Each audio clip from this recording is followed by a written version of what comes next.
FM. Welcome along to a Christmas special of the podcast. And I'm delighted to have a returning guest from Slam Back in the middle of this series. Now, out of character, not in character necessarily. Uh, the man behind Sedgwick, Kyle Neal. Welcome along, Kyle. Hello. How you doing? Hello. I'm good. Yourself? Good. Very good. I'm gonna change my background again. We're gonna come from San Francisco this time. Okay. Just change it up. Brilliant. Keep it. Spice it up. We should probably mention the elephant in the room, why or not in character for this one. So, what's the reason for getting into character for the sort of special that we had? Well, when we did it, obviously, if we're telling the behind the scenes secrets, obviously the initial agreement was that we were going to do the two podcasts, one in character, one out of character. I just think you wanted to talk to me for longer, but what can I say? I think why not do something in character, keep it different, you know? I think character work is fun. I think that people enjoy TV shows. So when you approached me about doing the podcast, I was like, well, hey, if people like watching TV shows and they like watching characters, why don't I do something in a character? Because that would be fun. And it just kind of coincided at the time where I was like just starting out with the character, and I was like, well, we might as well carry stuff on with the character and give it a go. So yeah, I think that covers the elephant in the room. It does. So that was the main reason why you were starting the character out. You were trying a few things out with the character, and you were just wanting to kind of see where it went, and it went pretty well.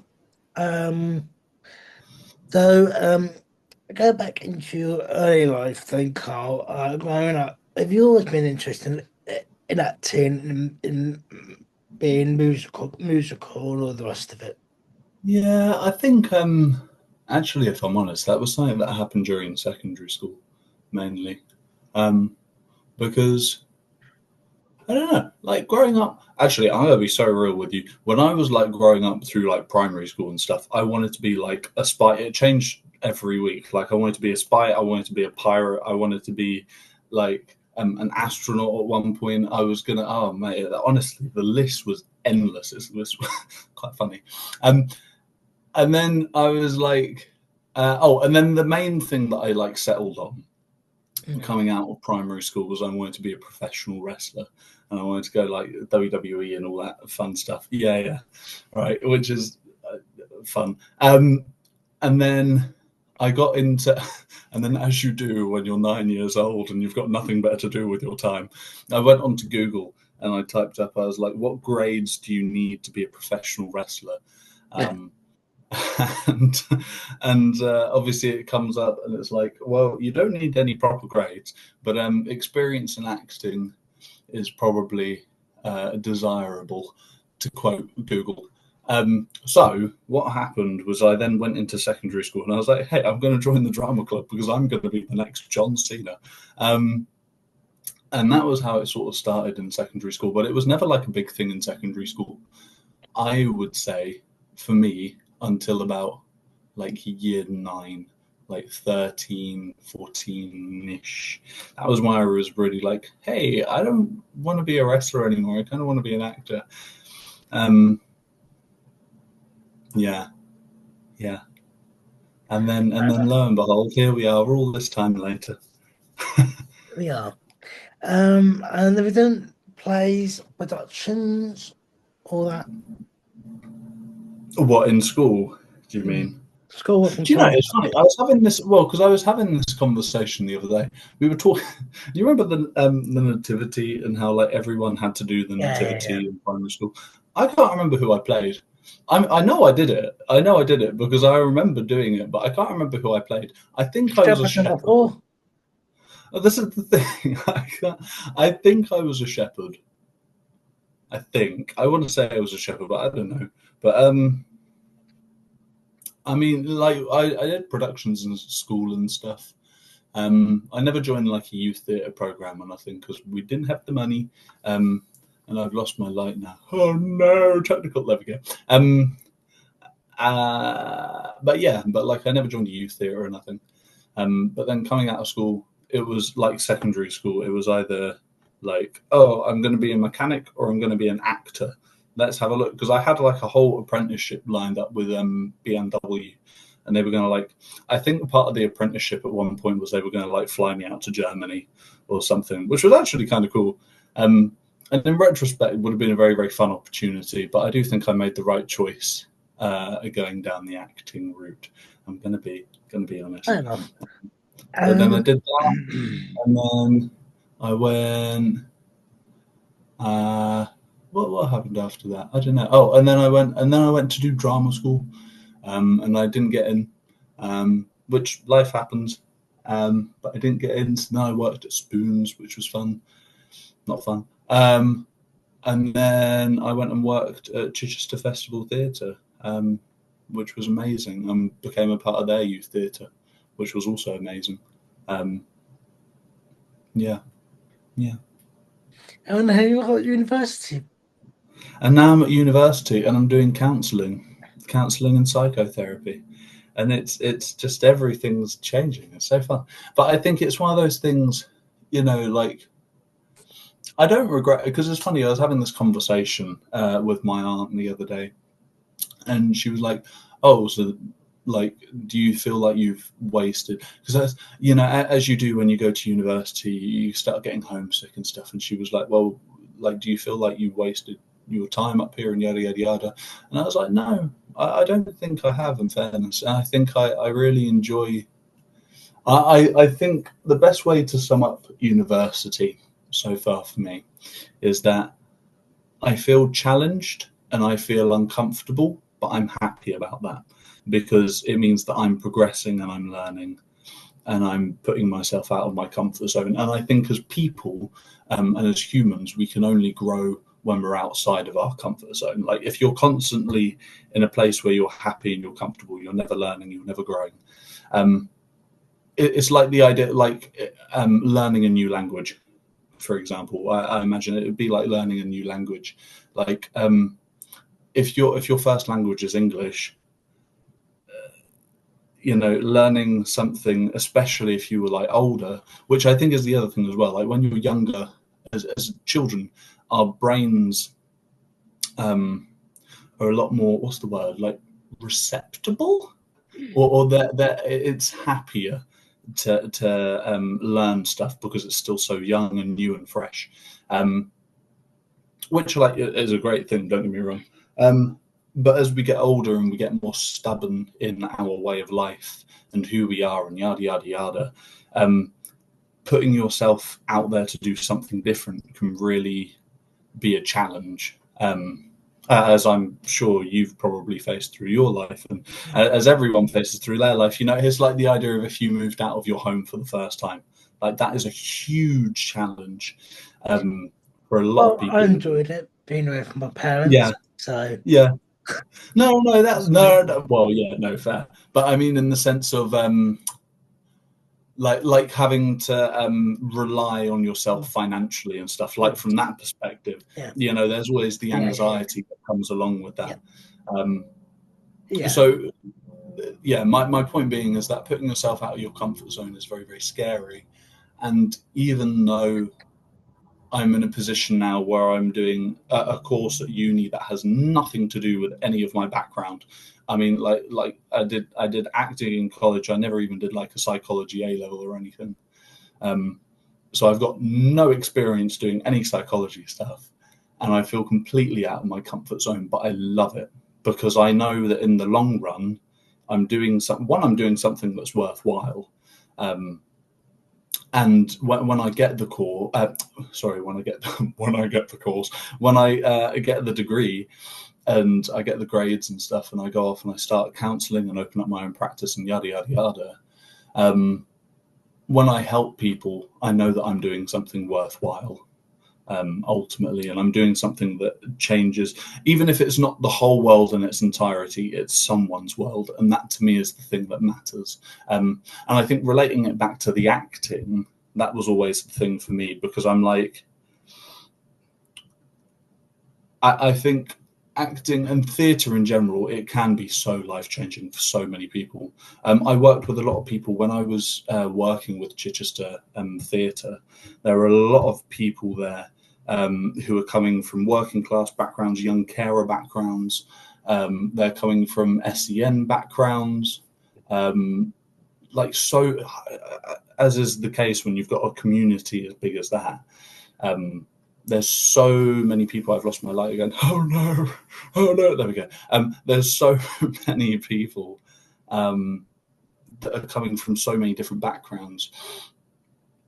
What I think is important is being inclusive of all of them and letting them into your world and letting them into the world of the space around them. And in that context of the theatre, it was theatre, and that's where it can be life-changing for so many people. So getting back to the point, this is what I was saying to my aunt the other day, like, I think in retrospect I don't regret coming onto this course and changing into a different industry entirely. I don't regret, I don't feel like I've wasted any time with the work I was doing back down back down south, because now, because what I did, whilst it hasn't like changed the world and it hasn't revolutionized everything, like I remember working with a little girl. I used to work, the theatre runs a Festival Friday program, and essentially what they do, they take 15 year 5 children for the year, so they're like 9-10 years old, and they're kids who struggle. They're not like the naughty kids, but they're just kids who struggle to work in an academic environment, and they thrive more in a practical environment. And there was one girl in the group last year, and obviously, like, I can't say her name and yada yada yada, but there was one girl in the group last year, and when we started the year, she just did not want to talk at all. And the idea of if she had like a spotlight shone on her, she just completely shut down. Like, she hated it. And through the year, obviously, we're coaching and working with these children and yada yada yada. By the time that we got to the end of the year, they were doing a little show. The theatre had just opened up a space called the Nest, which, side note, is a fantastic idea. It was a initiative put forward by Justin, who is the artistic director of the theatre at the minute. And essentially it was about giving opportunity to local theatre makers to, like, I suppose, to put a spotlight on their work, because it's so hard in that industry to get anywhere and get any work. So anyway, so they had the Nest, and my kids, not my kids, the kids I was working with, ended up doing a show in the Nest by the end of the year. And this girl who I was working with, who was just completely shy, fully, found her voice through the year. And by the end of the year, when we got to that show, I have never seen someone in my life look so confident on a stage. Genuinely, it blew my mind. It's one of the proudest moments I have in my 21 years of life. Like, it's genuinely one of the proudest moments I have, because even though, like I say, like, even though I didn't change the whole world through my work at the theatre, I changed the world of that one person. And I imagine, and I hope, fingers crossed, that she will take those lessons that she learned last year with her going forward in life, and become a better person for it. So my point being is that even though theatre, or even though it's not as big a part of my life anymore now, and I'm still working with the theatre here nearby the uni, But even though it's not as big a part of my life now, it's still, I don't regret a single minute of it. Mm. Um, I think it's just, yeah, I think there are so many aspects of life that can be fantastic. Um, but it's about trying out new things and being open-minded, and receptive to those new things. Um, yeah. Brilliant. Um, and as you mentioned a little bit there about working with disabled people, that Mm, obviously your link to this podcast. So this is a theatre one that you were working with disabled people, and even in college, you had some disabled friends as well. yeah. Yeah, Yeah. Oh no, it's gone again. Sorry. I don't know about that. Yeah, and but so going forward, you've got your music as well, your Mhm. guitar and all that. So I mean, is Cedric doing a tour? I mean, I what's the wish. ambition with him? Are you still I gonna wish. keep on doing him? Yeah. I'm still like, there's open mics here, and like, I mean, guys, if you want to follow my Instagram, go crazy. Um, but like, there's still, it's actually quite conveniently located, because where I live, if I walk out and then I turn this way and then I turn that way, it's literally just up the road, and there's a whole like arts centre, and they do an open mic there. Um, so I've like been, and they do that once a month, I think it is. So like I've been doing bits and bobs there. If I'm honest, I'm taking a little bit of a back burner on performing at the minute. But I don't think that's a bad thing. Also, because not being funny, I'm spending like 30 grand plus on this uni course. So, I'd like to put a lot of energy into that. Thank God Yeah. for student loans. Thank God for Hmm. you don't have to pay it back immediately. Thank God you've got 30 Yeah. years to get to it. Oh my God. In Uh, 30 years, I hope, do you know, in 30 years, I hope I'm in a position to pay it back, because then at least financially everything just comes together in a nice full if circle. you go 30 years without paying it back, it just gets cut off anyway. So No, no, that is true. That is true. Um, but yeah. yeah. Um Good. but I'm glad you're enjoying your course. So what tips or advice, you've probably gone through this already, but what tips or advice would you give to people that are going through the sort of same process as you at the moment, like sort of getting to grasp with a different environment, getting to grasp with a new challenge, perhaps? Um, I think humans fear, and it's the idea that people fear the unknown, right? Fear itself is something, that everyone will feel at some point in their life. Um, we become scared of things most when we don't understand things.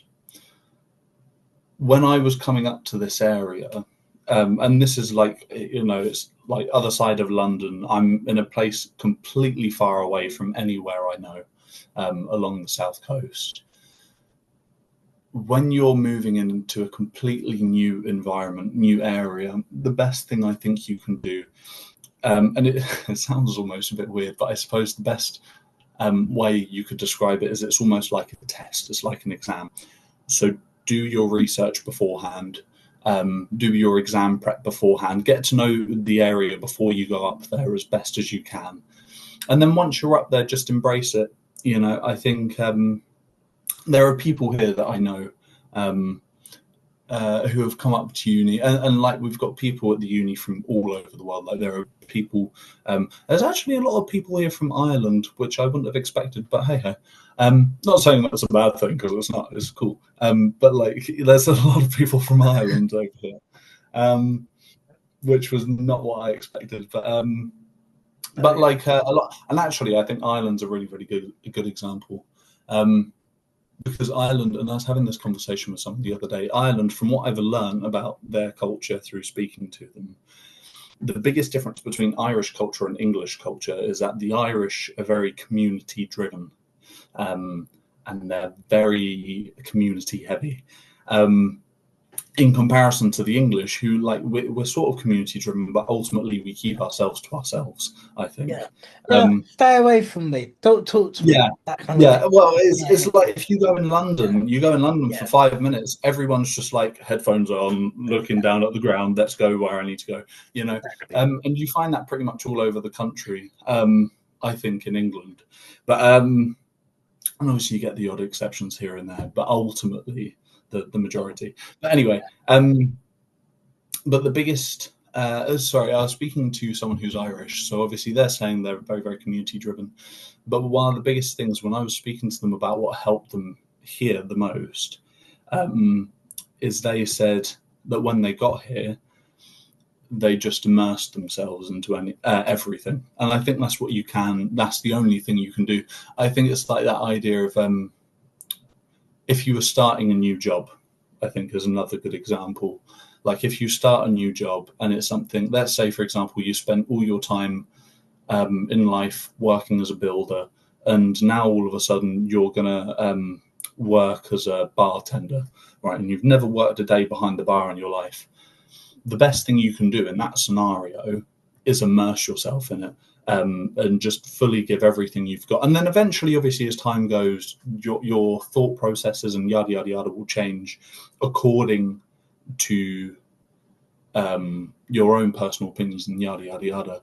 But in the beginning, if you give it everything you've got, you're more likely to feel comfortable because you know that you're doing everything in your power to um, become a part of whatever you're trying to become a part of. I think that's the other thing as well. You know, when you talk about fear, anxiety is also a massive factor in fear, and the two go very, very hand in hand. And anxiety is a very, very, very, very, very tricky beast. And yet again, I think everyone feels anxiety at some point in their life. Um, the best cure to anxiety, aside from controlling your breathing, because that is very, very important, I think. But the best cure to anxiety is action, ultimately, which also is the same for fear.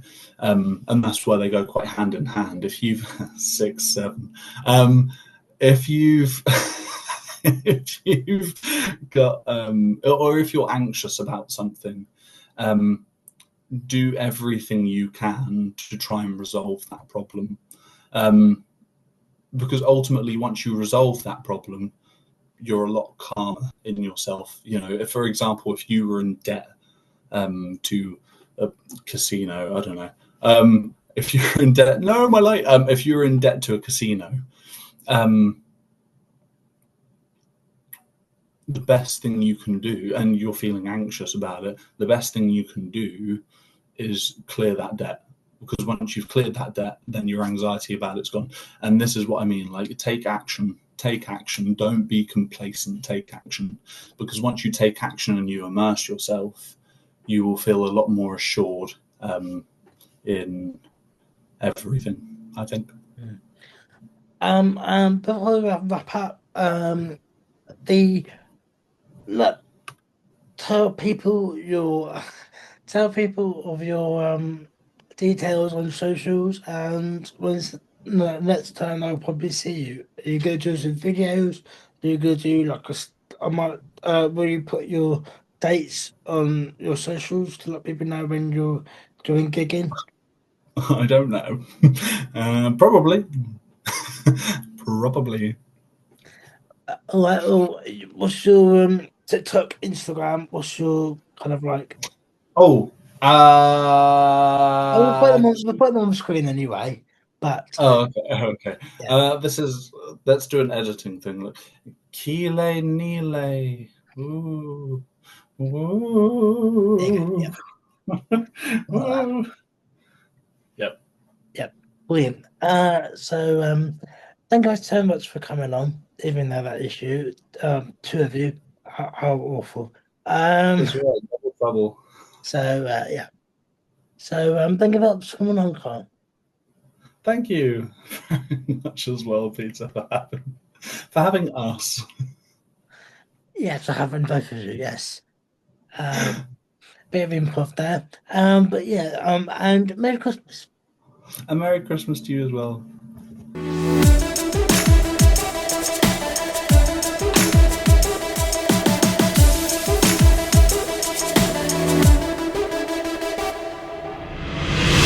Voice. Let's go. Voice FM.